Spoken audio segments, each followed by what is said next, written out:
এবং আপনারা এই বিভাগের দূর দূরান্ত থেকে এখানে এসে উপস্থিত হয়েছেন, সেজন্য আপনাদের আন্তরিক ধন্যবাদ। বলা হয়েছে যে গণভোটের প্রচার এবং সংসদ নির্বাচনে ভোটারদের উদ্বুদ্ধকরণের জন্য প্রচারের অংশ হিসেবে আপনাদেরকে এখানে আসবার জন্য অনুরোধ করা হয়েছে। আসলে ওইটা একটা উপলক্ষ মাত্র। গণভোটের প্রচার এবং ভোটারদের উদ্বুদ্ধকরণের ব্যাপারে প্রচার চালানোর জন্য আপনাদেরকে যে আসতে বলা হয়েছে, সেটাকে আমি মনে করি অজুহাত। কি অর্থে অজুহাত? আপনাদের সঙ্গে এইখানে দাঁড়িয়ে আসলে দুটো উদ্দেশ্যে আপনাদের কাছে আমরা উপস্থিত হয়েছি। আপনাদের সঙ্গে আপনাদের কথাগুলো শোনার চেষ্টা করছি। আপনারা অসংখ্য প্রশ্ন পাঠিয়েছেন, তার কিছু কিছু আমি আমার বক্তব্যে অন্তর্ভুক্ত করার চেষ্টা করব। অনেকটাই আমার দেখার সুযোগ হয়েছে। এরপরেও খানিকটা সময় থাকলে সুনির্দিষ্টভাবে কিছু প্রশ্নের উত্তর আমরা দেওয়ার চেষ্টা করব। কিন্তু দুটো কারণে আপনাদেরকে অনুরোধ করা হয়েছে। এর প্রথম কারণটা হচ্ছে যে সমাজে আপনাদের যে ভূমিকা, সেটা হচ্ছে মানুষ আপনাদের দিকে তাকিয়ে থাকে, আপনাদেরকে আস্থায় নেয়, আপনাদের বক্তব্যকে গুরুত্ব দিয়ে বিবেচনা করে এবং ইমাম শব্দটির আক্ষরিক অর্থেই যেটা, নেতৃত্বের জায়গায় আপনাদের গ্রামান্তরে আপনাদের একটা অবস্থান আছে। সেই জায়গায় আমাদের মনে হয়েছে যে আমাদের সকলের যে দায়িত্বগুলো আছে সেগুলো আসেন আমরা সকলে মিলে একটু স্মরণ করি। এর প্রথমটা কি? প্রথমটা হচ্ছে আমাদের সকলের দায়িত্ব, কর্তব্য, দায় হচ্ছে আমরা আজকে এখানে আসলাম কিভাবে সেটা একবার স্মরণ করা। 2009 সাল থেকে 2024 সাল পর্যন্ত এদেশে যে কি নিপীড়নমূলক পরিস্থিতি তৈরি হয়েছিল, তার সবচেয়ে বড় সাক্ষী আপনারা। বাংলাদেশের মানুষ নিপীড়িত হয়েছেন, নির্যাতিত হয়েছেন, গুম, খুন, হত্যা, বিচার বহির্ভূত হত্যা, অন্যায়ভাবে মামলার শিকার হওয়া, এসব কিছুরই আপনারা কেবল সাক্ষী নয়, আপনারা তার ভুক্তভোগীও বটে। আপনারা তার ভুক্তভোগীও বটে। ফলে আপনারা নিশ্চয়ই মনে করতে পারেন যে আমরা দেখেছি কি করে জুলাই আগস্ট 2024-এর গণঅভ্যুত্থানে মানুষ প্রাণ দিয়েছেন, তরুণরা প্রাণ দিয়েছেন, রিক্সা চালক প্রাণ দিয়েছেন, ছোট দোকানদার প্রাণ দিয়েছেন, ইমাম মুয়াজ্জিনরা প্রাণ দিয়েছেন। তাদের এই যে প্রাণ দেয়া, তাদের যে অত্যাচার নিপীড়ন স্বীকার করা, এর অধিকাংশ মানুষ, অনেক মানুষ, হাজার হাজার মানুষ এখনো স্বাভাবিক জীবনে ফিরতে পারেনি। অনেকে হয়তো কোনোদিনই স্বাভাবিক জীবনে ফিরতে পারবে না। শুধু জুলাই আগস্টে নয়, 16 বছর ধরে আমরা দেখেছি কি করে মায়ের বুক খালি হয়েছে। আমরা দেখেছি কি করে আমাদের বোনেরা অপেক্ষা করেছে তার ভাইরা ফেরত আসবে, স্ত্রী অপেক্ষা করেছে তার স্বামী ফেরত আসবে, একদিন কিন্তু ফেরত আসে নাই। এই যে গুম, হত্যা, নির্যাতন, যারা নিহত হলেন, যে মায়ের বুক খালি হলো, যে সন্তান তার পিতাকে দেখতে পারল না, তারা আমাদেরকে একটা দায়িত্ব দিয়েছেন। সে দায়িত্বটা হচ্ছে যেন আর কারো মায়ের বুক খালি না হয়, সেই রকম একটা ব্যবস্থা যেন আমরা করতে পারি। সেইটা মনে করার জন্য এই দায়িত্বটা যে আমাদের উপর অর্পিত হয়েছে, বেঁচে থাকার কারণে আমাদের সকলের ফ্যাসিবাদ বিরোধী সংগ্রামে যুক্ত থাকার কারণে বাংলাদেশের ভবিষ্যৎ তৈরি করার জন্য এই দায় আমাদেরকে এই বীর শহীদরা দিয়েছেন, তাদের পরিবাররা দিয়েছেন। আমরা যেন সেটা বিস্মৃত না হই, আমরা যেন ভুলে না যাই। আমরা এখানে আসলাম কিভাবে? তাদের রক্তের মধ্য দিয়ে আমরা এখানে আসলাম, তাদের প্রাণের বিনিময়ে আমরা এখানে আসলাম। সেইটাই স্মরণ করার জন্য। দ্বিতীয় আরেকটা বিষয়, বাংলাদেশের গত 54 বছরের ইতিহাস আপনারা জানেন। সেই ইতিহাসের মধ্যে আমরা বারবার দেখেছি, আমরা চেষ্টা করি, আমরা প্রাণ দেই, আমরা নির্বাচনে অংশগ্রহণ করার চেষ্টা করি, কিন্তু যে প্রতিশ্রুতি দিয়ে রাষ্ট্র তৈরি করা হয়েছিল সেই জায়গায় আমরা পৌঁছতে পারিনি। আমরা 2 কদম আগালে 1 কদম পিছাই, 1 কদম আগালে 2 কদম পিছাই। যে দেশের 1/3 মানুষ 37 বছর বয়সের চেয়ে কম বয়সী, এই যে তরুণ, এই যে মানুষগুলো, তাদের জন্য একটা ভবিষ্যৎ তৈরি করার দায়িত্ব আপনার এবং আমার। সেই দায়িত্বটা স্মরণ করিয়ে দেওয়ার জন্য আমরা এখানে এসেছি। এইটাই হচ্ছে হ্যাঁ এবং না ভোটের বিষয়। এইটাই হচ্ছে নির্ধারণ করা যে আপনি একটা ভবিষ্যতের বাংলাদেশ চান কিনা, যেই বাংলাদেশে ইনসাফ হবে ভিত্তি, যার প্রতিশ্রুতি 1971 সালের মুক্তিযুদ্ধের মধ্যে ছিল, যার প্রতিশ্রুতি 2024 সালের গণ অভ্যুত্থানের মধ্যে ছিল। সেই রাষ্ট্রের ভিত্তি কেমন হবে, কি থাকবে, তারই দলিল হচ্ছে জুলাই জাতীয় সনদ। এবং সেই জুলাই জাতীয় সনদের ভিত্তিতেই আজকে গণভোট। লোকে অনেকে প্রশ্ন করেন, আপনাদের করবেন, আপনারা যেহেতু সমাজের নেতৃস্থানীয় ব্যক্তি, আপনাদের কাছে অনেকেই প্রশ্ন করবেন গণভোট ব্যাপারটা কি। বাংলাদেশে 35 বছর আগে একবার গণভোট হয়েছিল। বাংলাদেশের 1/5 মানুষের জন্মই হয়েছে তারপরে। বাংলাদেশের মানুষ ভোট দিতেই ভুলে গেছে। ফলে নিঃসন্দেহে তারা আপনাকে প্রশ্ন করবেন গণভোট কি। গণভোট হচ্ছে হ্যাঁ না ভোট। কিসের হ্যাঁ, কিসের না? হ্যাঁ হচ্ছে আপনি বাংলাদেশের একটা ব্যবস্থাকে বদলে ভবিষ্যতে নতুন ব্যবস্থা প্রতিষ্ঠা করার জন্য চেষ্টা করতে প্রস্তুত আছেন কিনা, এইটাই হচ্ছে প্রশ্ন। বাংলাদেশে আগেও গণভোট হয়েছে 78, 79 সালে, 88 সালে এবং 91 সালে।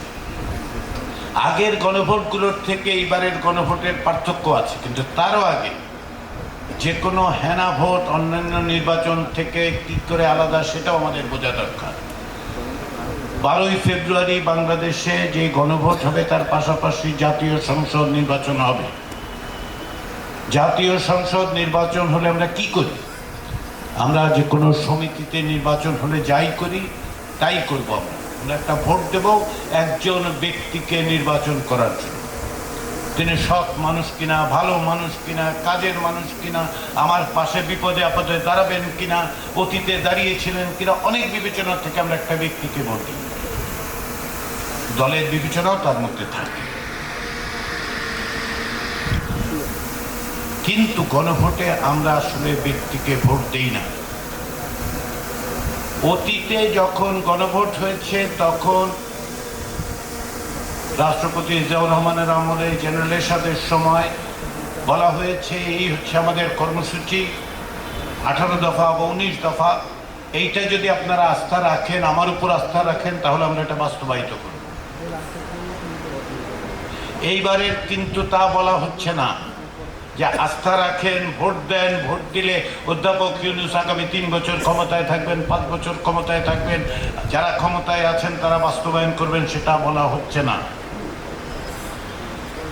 বলা হচ্ছে যে ভবিষ্যতে দেশ চলার জন্য যে দলিল তৈরি হয়েছে সেই দলিল আপনারা গ্রহণ করছেন কি করছেন না? এই দলিল কিভাবে তৈরি হয়েছে? এই দলিল তৈরি হয়েছে রাজনৈতিক দলগুলোর সাথে আলাপ আলোচনার মধ্য দিয়ে। 30টিরও বেশি রাজনৈতিক দল 9 মাসেরও বেশি সময় ধরে প্রকাশ্যে সকলের উপস্থিতিতে আলাপ আলোচনা করে যে সমস্ত বিষয়ে একমত হয়েছে, কিছু কিছু বিষয় ভিন্ন মত সহ, সেগুলি আপনাদের সামনে হাজির করে বলা হচ্ছে। বাংলাদেশের 13 কোটি ভোটারের সামনে হাজির করে বলা হচ্ছে, এই যে দলিল, সেই দলিল আপনারা সম্মতি দিলে আগামীতে যারাই ক্ষমতায় আসবেন তারাই বাস্তবায়ন করতে বাধ্য থাকবেন। সংসদে যারা নির্বাচিত হবেন তারা 5 বছরের জন্য নির্বাচিত হবেন, হয়তো তারাই আবার নির্বাচিত হবেন পরের নির্বাচনে, অথবা অন্য কেউ নির্বাচিত হবে।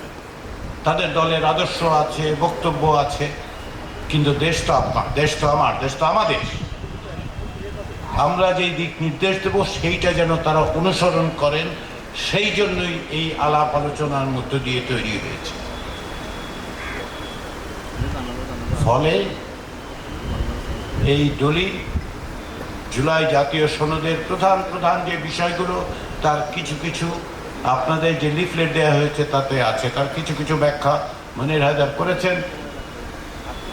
কিন্তু আমাদের মনে রাখা দরকার যে রাজনৈতিক দলগুলোর সাথে আমরা আলোচনা করেছি। রাজনৈতিক দলগুলো অসংখ্য মানুষের প্রতিনিধিত্ব করেন,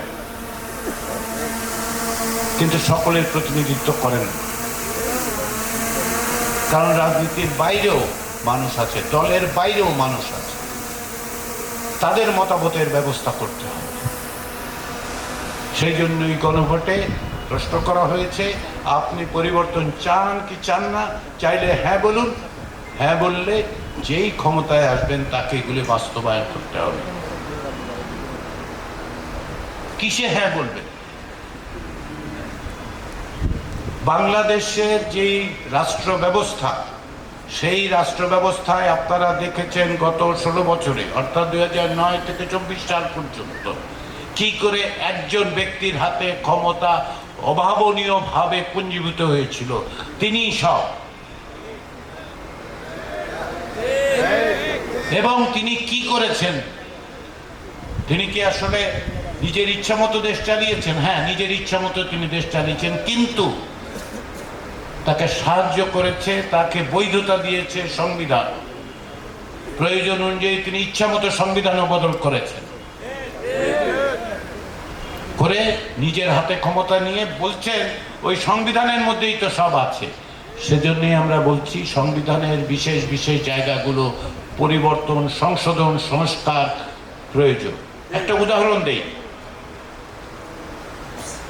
বাংলাদেশের সংবিধান অনুযায়ী যে কোনো দণ্ডিত অপরাধীকে ক্ষমা করে দেওয়ার ক্ষমতা রাষ্ট্রপতিকে দেয়া হয়েছে।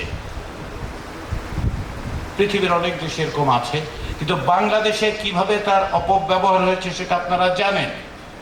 যে ব্যক্তিকে অধস্তন আদালত থেকে শুরু করে সর্বোচ্চ আদালত পর্যন্ত প্রক্রিয়ার মধ্য দিয়ে যাওয়ার পরে দণ্ডিত হয়েছেন, যার বিরুদ্ধে অপরাধ হচ্ছে মানুষ খুন করা, শুধু খুন করার নয়, খুন করে 100 ভাগে ভাগ করে সেটা পানিতে ভাসিয়ে দিয়েছেন, সেই রকম ব্যক্তিও শেষ পর্যন্ত রাষ্ট্রপতির ক্ষমা লাভ করেছে।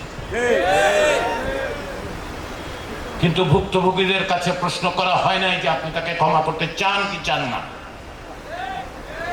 আমরা বলছি রাষ্ট্রপতি এই রকম যদি কাউকে ক্ষমা করতে চান, তবে তার আগে রাষ্ট্রপতির দরবারে গিয়ে হাজির হওয়ার আগে ওই আবেদন একটা কমিটির মধ্য দিয়ে যাবে, তারা দেখবেন এবং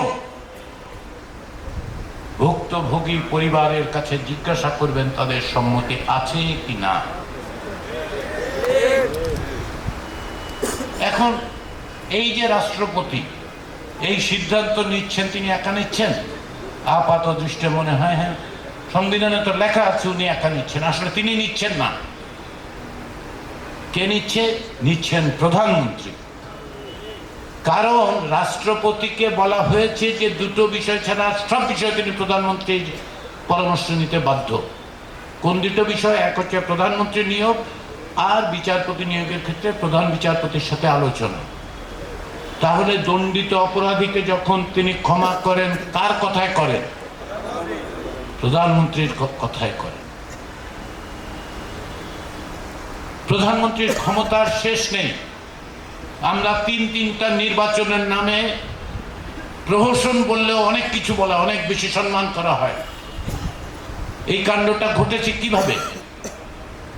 কাণ্ডটা ঘটেছে এই কারণে যে বাংলাদেশের যে নির্বাচন কমিশন তৈরি করার পদ্ধতি, সেখানেও লেখা আছে রাষ্ট্রপতি নির্বাচনের প্রধান নির্বাচন কমিশনার এবং কমিশনারদের নিয়োগ দেবেন, কিন্তু সেটা করবেন কার পরামর্শে? লেখা নাই, আবার লেখাও আছে ওটা প্রধানমন্ত্রী বলে দেবেন। তো প্রধানমন্ত্রী যে নির্বাচন কমিশন তৈরি করবেন সেটা নিরপেক্ষ হওয়ার কোনো কারণ আছে? কারণ তিনি তো রাজনৈতিক দল করেন, আগামীতে তিনি নির্বাচন করবেন। সেই ব্যবস্থা পরিবর্তন করার জন্য রাজনৈতিক দলগুলো আলাপ আলোচনার মধ্য দিয়ে একমত হয়েছেন যে স্বাধীনভাবে যেন একটা স্বাধীন নির্বাচন কমিশন তৈরি করা যায়। সেটা করার পদ্ধতিটা কি? সেটা কে করবে? আপনাদের আমাদের প্রতিনিধিরা করবেন। জাতীয় সংসদে ক্ষমতাসীন দল, বিরোধী দল এবং অন্য যে বিরোধী দল আছে তারা বসে কমিটির মাধ্যমে আলাপ আলোচনা করে যথাযোগ্য ব্যক্তিকে কমিশনার হিসেবে নিয়োগ দেবেন এবং তারা স্বাধীনভাবে কাজ করবেন। এইটাতে রাজনৈতিক দলগুলো একমত হয়েছেন। আপনারা রাজি আছেন? শুধুমাত্র নির্বাচন কমিশন। আপনাদের মনে আছে যে 24-এর গণ-অভ্যুত্থানের সূচনা কোথা থেকে হয়েছিল? কোটা সংস্কার আন্দোলন থেকে, তাই তো? 2018 সালে সেই আন্দোলন হয়েছিল। পরবর্তী সময়ে এইখানে কোটার বিষয়টা কি? সরকারি কাজে কোটার ব্যবস্থাটা করা হয়েছিল কেন? অধিকাংশ ক্ষেত্রে এটা যে ভয়াবহভাবে অপব্যবহার করা হয়েছে কি কারণে? তার একটা অন্যতম কারণ হচ্ছে যে ক্ষমতাসীন দল তার নিজের লোকজনকে ওখানে বসাতে চেয়েছে বিভিন্ন সরকারি চাকরিতে, তাই তো? এখন এই যে আমাদের সরকারি কর্ম কমিশন, সেটাইটা মানলো কেন? মানলো তার কারণ হচ্ছে সরকারি কর্ম কমিশনও প্রধানমন্ত্রীর নিয়োগ দেওয়ার বিষয়। আমরা বলছি রাজনৈতিক দলগুলোর অধিকাংশ একমত হচ্ছেন এইটাও বদলাতে হবে। কারণটা কি? কারণটা হচ্ছে যেন যোগ্যতা এবং মেধার ভিত্তিতে আপনার ছেলে, আপনার মেয়ে, আপনার ভাই, আপনার বোন যদি যোগ্যতা থাকে, মেধা থাকে, তারা যেন প্রতিযোগিতাটা করতে পারে। আপনি কষ্ট করে পিতা মাতারা তাদের শেষ সঞ্চয় দিয়ে বাড়ি ঘর জমি জমা বিক্রি করে যে সন্তানকে শিক্ষিত করছেন, সে একটা অন্যায় ব্যবস্থার কারণে এমনকি প্রতিযোগিতায় অংশ নিতে পারছে না। সেটা রাখতে চান না? তাহলে বদলাতে হবে। বদলাবার ব্যবস্থা কি? তাহলে এমন একটা পদ্ধতি তৈরি করতে হবে যাতে করে এইভাবে সরকারি কমিশন গঠিত না হয়। দুর্নীতির কি অবস্থা আপনারা জানেন? কি পরিমাণ লুট হয়েছে 2009 থেকে 2024 সাল। কি কারণে? কারণ হচ্ছে দুর্নীতি ঠেকাবার কোনো পথ পদ্ধতিগতভাবে প্রাতিষ্ঠানিকভাবে করা হয় না। দুর্নীতি দমন কমিশনকে ব্যবহার করা হয়েছে বিরোধীদের দমন করার জন্য। আমার মাঝে মাঝে মনে হতো যে ওটার নাম দুর্নীতি দমন কমিশন না রেখে বিরোধী দল দমন কমিশন বলাই ভালো। সরকারি দলের লোকজন কোটি কোটি টাকা পাচার করে দিচ্ছেন, দুর্নীতি দমন কমিশনের খবর হয় না। কারণটা কি? কারণটা হচ্ছে দুর্নীতি দমন কমিশন এইভাবে নিয়োগ হয়েছে। কিন্তু শুধু দুর্নীতি দমন কমিশন আসলে ঠিক করলেই যথেষ্ট নয়। সেজন্য কি করতে হবে? সরকার যে টাকা খরচ করে সেই টাকার হিসাব চাইতে হবে। সরকার আসলে টাকা খরচ করে কার টাকা? আপনার টাকা, আমার টাকা, তাই তো? সরকারের তো কোনো টাকা নাই, সরকারের কোনো টাকা নাই। সরকারের দায়িত্ব হচ্ছে ম্যানেজারের মতো টাকা গুনে ঠিকঠাক মতো হিসাব করে খরচ করা, কারণ টাকা রাজস্ব আপনার কাছ থেকে আসে। দোকানে যান, ভ্যাট দেন, তাই না? আয়কর দেন। এই যে টাকার হিসাব, সেটা কোথায় চাইবো? চাইবো আমাদের প্রতিনিধিরা চাইবেন, সংসদের মধ্যে চাইবেন। সেই জন্য সংসদের যে স্থায়ী কমিটিগুলো আছে তার মধ্যে যে 3টা কমিটি এই সব টাকা পয়সার হিসাব রাখতে পারে, প্রশ্ন করতে পারে, সেরকম 3টা কমিটির প্রধান হিসেবে বিরোধী দলের পক্ষ থেকে যেন সেগুলির সভাপতিত্ব নির্ধারণ করা হয়, সেই ব্যাপারে রাজনৈতিক দলগুলো একমত হয়েছেন এবং সেটাই আছে জুলাই জাতীয় সনদে। তাহলে দুর্নীতি বন্ধ করতে হলে সকলের জন্য চাকুরির ক্ষেত্রে, সরকারি চাকুরির ক্ষেত্রে অন্তত পক্ষে সুস্থ প্রতিযোগিতা নিশ্চিত করতে হলে নিজের ভোট নিজের দিনে বেলা গিয়ে দিতে চাইলে আপনার আমার কি করার আছে? হ্যাঁ বলতে হবে। এইটাই হচ্ছে প্রশ্ন। বলা হচ্ছে যে জুলাই জাতীয় সনদে কি আছে? বিচার বিভাগকে স্বাধীন করার কথা বলা হয়েছে। বিচার বিভাগকে বিভাগীয় পর্যায়ে আনার ব্যাপারে একমত হচ্ছে অধিকাংশ দল, এবং উপজেলা পর্যায়ে আদালত আনার কথা বলা হচ্ছে। কি কারণে? ইনসাফ পেতে হলে প্রথম কোথায় যেতে হবে? আপনাকে বিচারের দরজায় তো দাঁড়াতে হবে। সেটা যদি আপনার ঘরের কাছে না থাকে, সেইটার জন্য যদি আপনাকে ঢাকায় যেতে হয় একটা জামিনের জন্য, এবং সেই তার মধ্য দিয়ে আপনি যদি ফতুর হয়ে যান, নিঃস্ব হয়ে যান, তাহলে আপনি ইনসাফ পাওয়ার কথা ভাবতে পারেন?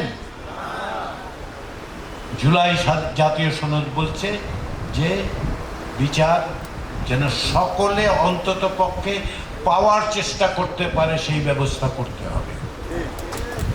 এখন যারা লক্ষ্য করেন তারা বলবেন যে ইতিমধ্যেই তো অন্তর্বর্তী সরকারের পক্ষ থেকে বিচার বিভাগ স্বাধীন করার জন্য সেক্রেটারিয়েট সচিবালয় তৈরি হয়েছে, নতুন নতুন প্রক্রিয়া যাতে বিচারক যথাযথভাবে নিয়োগ হয় সেই জন্য কমিটি করা হয়েছে, এগুলি তো আইন তৈরি করা হয়েছে।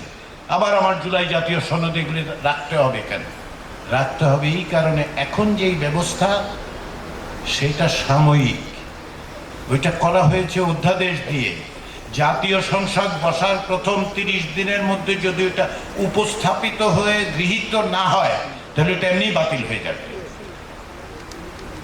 এটা বাতিল না হওয়ার ব্যবস্থা করার উপায় কি?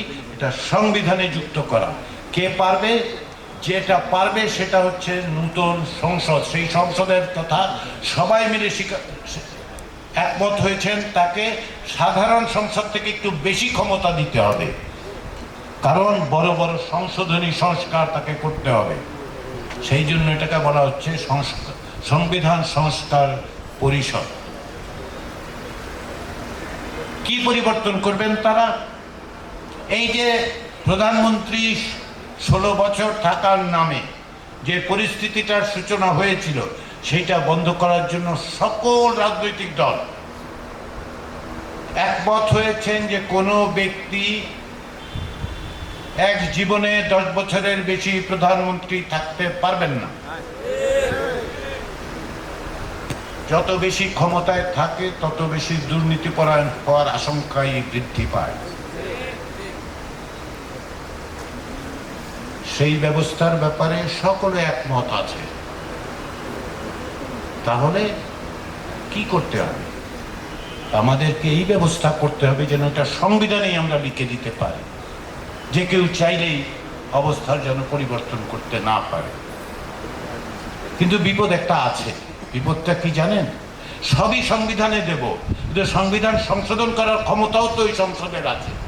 বাংলাদেশে 17টা সংশোধনী হয়েছে সংবিধানে, অনেক সংশোধনী হয়েছে একেবারে নির্ভেজাল একজন লোকের জন্য। বিশ্বাস করুন যে আমি এই মর্মে কোনো রকম বাড়িয়ে বলছি না। এমন সংশোধনী এই দেশে হয়েছে সংবিধানে যার সুবিধাভোগী একটা মাত্র ব্যক্তি। তাহলে সংবিধান সংশোধনের ব্যবস্থাটা কি আছে বাংলাদেশের সংবিধানে?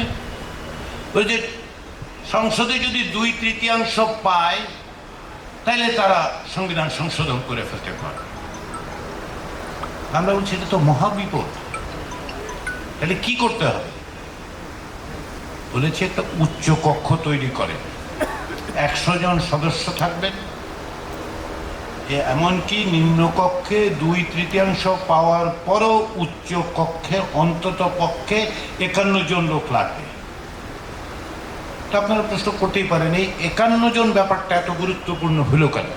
একটা হচ্ছে অঙ্কের হিসাব, 100-র মধ্যে 51 হইলে সংখ্যাগরিষ্ঠ হয়। কিন্তু আরো একটা কারণ আছে। আরেকটা কারণ কি? বাংলাদেশে এই পর্যন্ত যত নির্বাচন অবাধ, সুষ্ঠু, নিরপেক্ষ, গ্রহণযোগ্য, অংশগ্রহণমূলক হয়েছে তাতে কোনো রাজনৈতিক দল 42% বেশি ভোট টোট পায় নাই। আমরা বলছি উচ্চ কক্ষ তৈরি হলে কিভাবে হবে? কঠিন একটা শব্দ ব্যবহৃত হয়, সংখ্যানুপাতে। আমি এটা একটা সহজ উপায় বের করেছি। আপনার প্রত্যেক ভোট হিসাব করেই হবে। বাংলাদেশে যদি 42% বা 43% কেউ পেয়ে কয়টা সিট পাবে? 100-র মধ্যে 43টা পাবে।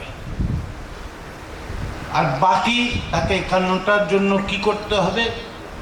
আরো 8টা লোক জোগাড় করতে হবে, তাই তো? এই 8টা লোককে কিভাবে জোগাড় করবে?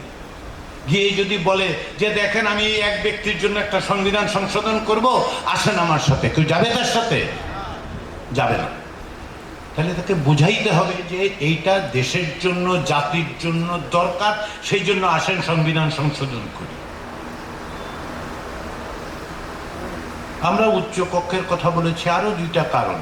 একটা হচ্ছে সংবিধান সংশোধন যেন ছেলে খেলা না হয়। হয়েছে ছেলে খেলা। কিরকম ছেলে খেলা হয়েছে তার একটা উদাহরণ দেই। জাতীয় সংসদে আওয়ামী লীগের সংখ্যাগরিষ্ঠতা থাকা অবস্থায়, 2/3 বেশি থাকা অবস্থায় কমিটি করা হয়েছে সংবিধান সংশোধনের জন্য। সেখানে বিরোধী দল অংশগ্রহণ করেন নাই। তারা নিজেরাই ঠিক করেছেন কি করবেন, তার জন্য কমিটি করেছেন। ভালো, 26টা মিটিং হয়েছে। 26টা মিটিংয়ে কমিটির লোকজন বলেছেন যে তত্ত্বাবধায়ক সরকার ব্যবস্থাটা রাখতে হবে, এটা একটু ঠিকঠাক করা দরকার। কিরকম? এটা 90 দিনের বেশি যাতে না থাকে, বিদেশিদের সাথে যাতে চুক্তি করতে না পারে, এইসব শর্ত দিয়ে দিয়ে আমরা তত্ত্বাবধায়ক সরকার ব্যবস্থাটা রাখব। এক বৈঠকে সব উল্টে গেছে। সেই বৈঠকটা কার সাথে হয়েছিল? তৎকালীন প্রধানমন্ত্রীর সাথে হয়েছে। তাহলে ছেলে খেলার আর কি অবস্থা দেখতে চায়? একজন ব্যক্তি চাইলে বাংলাদেশের সংবিধান সংশোধিত হয়েছে, এই ইতিহাস তৈরি হয়েছে। আগে হয়েছে 1975 সালে যখন একদলীয় ব্যবস্থা হয়েছে, আলোচনা হয়েছে, কমিটিতে যায় নাই, কিচ্ছু না, হয়েছে। এখন এই যে এখন যে সংবিধান আমাদের হাতে আছে, সেই সংবিধানেও এই ব্যবস্থাটাই আছে। তো আমরা বলছি যে না, আপনি ইচ্ছা করলে এটা করতে পারেন। হ্যাঁ, 2/3 আপনার আছে, আপনারা প্রস্তাব করুন, পাশও করুন, কিন্তু উচ্চকক্ষে যাক। উচ্চকক্ষে গেলে যদি সংখ্যাগরিষ্ঠ হয় তাহলে সেটা পাশ হবে। তারপরে কি হবে? তারপরে আবার আপনার কাছে আসতে হবে যদি মৌলিক বিষয় পরিবর্তন করে। মৌলিক বিষয় কিরকম? তত্ত্বাবধায়ক সরকার ব্যবস্থা বাতিল করে দেবো, এটা মৌলিক বিষয় নয়। বিষয় কারণ হচ্ছে তত্ত্বাবধায়ক ব্যবস্থা ছাড়া এখন পর্যন্ত বাংলাদেশে কোনো সুষ্ঠু অবাধ নির্বাচন হয় নাই। সেই ব্যবস্থা বাতিল করে দেওয়া হয়েছে একজনের ইচ্ছে। সেই জন্য আমরা বলেছি সংবিধান সংশোধনের জন্য প্রথমে 2/3 উচ্চকক্ষের সংখ্যাগরিষ্ঠতা, মৌলিক